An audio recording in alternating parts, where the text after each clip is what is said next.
Nafa Urbah akhirnya menjawab rasa penasaran publik di balik keputusannya untuk pindah agama dari Islam menjadi Kristen. Dia dengan tegas membantah isu yang menyebutkan bahwa dirinya pindah keyakinan lantaran pengaruh mantan suaminya, Zack Lee.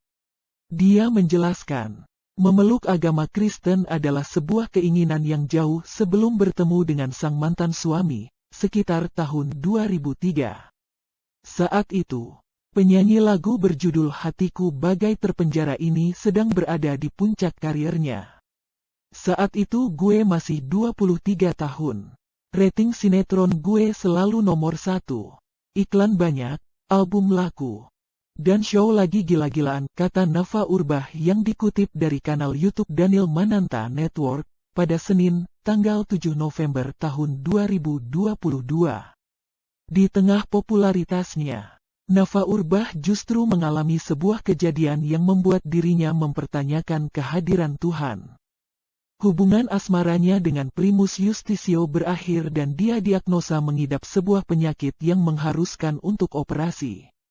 Ibu satu anak tersebut kemudian memutuskan untuk ke Singapura menjalani operasi. Sebelum operasi gue bilang, sebenarnya Tuhan ada enggak sih?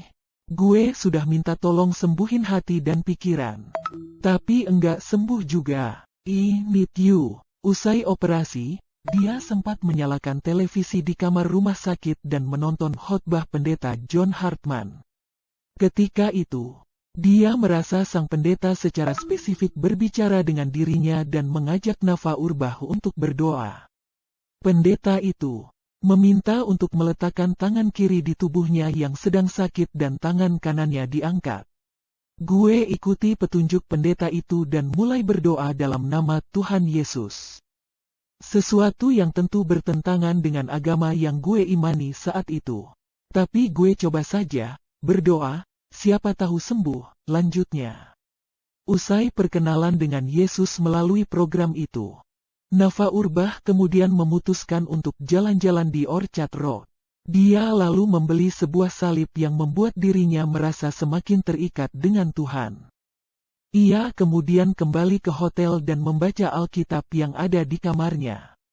Ketika itu, ia langsung mendapatkan ayat Mazmur 6:3 yang berbunyi, "Kasihanilah aku, Tuhan, sebab aku merana, sembuhkanlah aku. Tuhan, sebab tulang-tulangku gemetar." Ayat tersebut membuat Nafa menangis dan lega.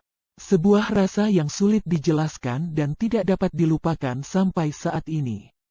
Setelah kembali ke tanah air, ia kemudian bertekad untuk mengenal Tuhan Yesus lebih dalam lagi. Ketika itu, ia bertemu dengan Ari Wibowo yang membawanya untuk masuk ke dalam sebuah komunitas keagamaan. Dalam komunitas tersebut, Nafa Urbah kemudian belajar mengenai konsep kekristenan, termasuk Allah Tritunggal sampai bahasa ruh.